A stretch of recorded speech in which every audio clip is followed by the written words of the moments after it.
भंडारा के नए सिंघम अवैध व्यवसायों पर लगाएंगे अंकुश।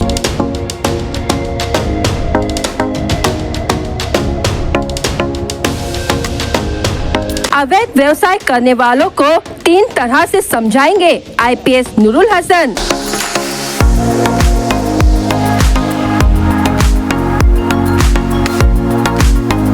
आईपीएस नूरुल हसन ने पदभार संभालते ही पत्रकारों से की बातचीत। पहिला दिवस आहे, आपण फ्रायडेला संध्याकाळपर्यंत जॉईन केले, सॅटर्डे संडे सुट्टी होती। आता फर्स्ट डे आहे आणि फर्स्ट डे मध्ये फर्स्ट मीटिंग आम्ही आपल्या सोबत घेत आहे। भंडारा के नए सिंघम ने सभी अवैध व्यवसाय करने वालों को दी चेतावनी।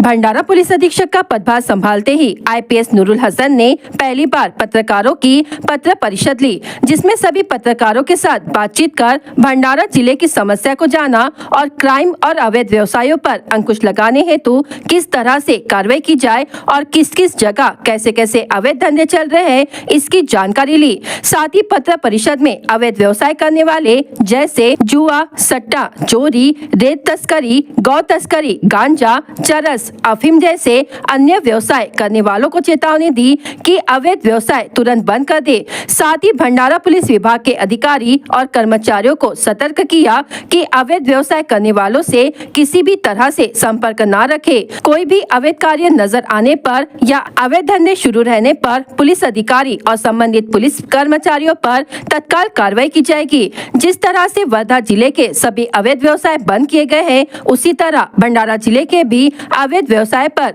आईपीएस नूरुल हसन लगाम लगाएंगे, ऐसा कहा है। साथ ही महिला और बच्चों की सुरक्षा और ज्यादा से ज्यादा ध्यान देकर कार्य करेंगे, ऐसी जानकारी दी है।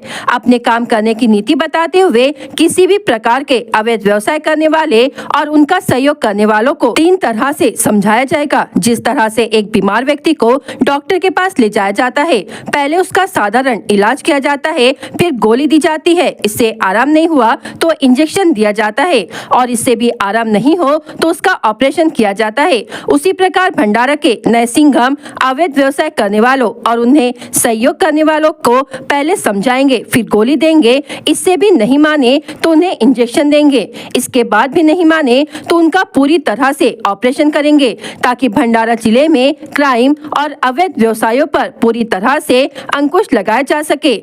आईपीएस नूरुल हसन ने भंडारा जिला वासियों को निवेदन किया है कि आपके जिले में, तालुका में, गांव में या आपके वार्ड में किसी भी तरह के अवैध व्यवसाय या कोई जुर्म या अत्याचार हो रहा हो तो उसकी जानकारी आईपीएस नूरुल हसन के व्हाट्सएप नंबर 7822835311 पर दे। जो लोग ऐसी जानकारी देंगे उनका नाम गुप्त और सुरक्षित रखा जाएगा, ऐसा आश्वासन भंडारा पुलिस अधीक्षक आईपीएस नूरुल हसन ने दिया है। समाज कसा असला पाहिजे ते सुद्धा पत्रकार मंडळी त्याच्यामध्ये सुद्धा सहयोग करतात।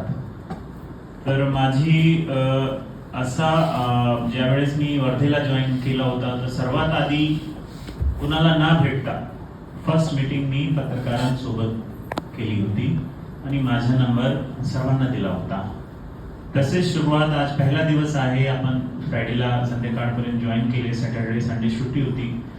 आता फर्स्ट डे आहे आणि फर्स्ट डे मध्ये फर्स्ट मीटिंग आम्ही आपल्या सोबत घेत आहे। आम्ही काही डिपार्टमेंटची मीटिंग घेतली नाही, काही घेतले नाही, कारण आपण जे पत्रकार मंडळी आहे ते खूप महत्त्वाचे लोक आहेत आणि त्यांची जे म्हणतात कलम तलवार से ज्यादा ताकत कलम में होती है, तर pen is mightier than sword.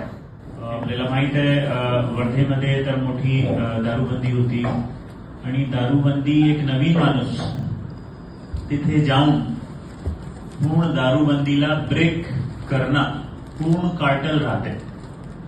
म्हणजे ते कार्टल आपल्याला माहित आहे, समाजाचे सर्व लोक त्या कार्टलमध्ये सहभागी राहते।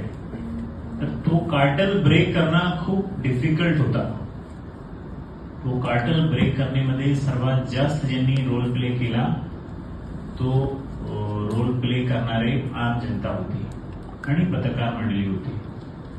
एक नवीन माणूस तिथे गेला, 2 वर्षामध्ये त्या जिल्ह्याची जे दिशा आणि दशा दोन्ही चेंज केली. याच्यामध्ये महत्वाचा रोल पत्रकार आणि आम जनतानी प्ले केला. कारण त्यांनी विश्वास ठेवला माझ्यावर, विश्वास ठेवून की साहेब माझं नाव कुठल्याही ठिकाणी देणार नाही, आणि विश्वास ठेवून मला वेगवेगळी माहिती दिली त्यांनी, आणि मी तो काम करू शकले. आता परत मी नवीन जिल्ह्यामध्ये आले. इथे सुद्धा मी ऐकत आहे वेगवेगळी प्रॉब्लेम आहे. तर आता एक 4-5 दिवस 7 दिवस मी अंडरस्टँड करण्यामध्ये इच्छुक आहे. आता आपली मीटिंग बोलवली, उद्या जे वेगवेगळे सामाजिक संघटना आहेत त्यांची मीटिंग बोलवणार, पॉलिटिकल पार्टीजची मीटिंग बोलवणार, असे समाजामध्ये जे वेगवेगळे घटक आहेत त्यांची मीटिंग मी बोलून तर अंडरस्टँड करतो की जिल्हा काय आहे आणि जिल्ह्यामध्ये मेजर इश्यू काय आहे. नंतर त्याच्यावर स्ट्रॅटेजी बनवून आपला सहयोग घेऊन त्याच्यावर काम करण्याचा प्रयत्न करणार आहे.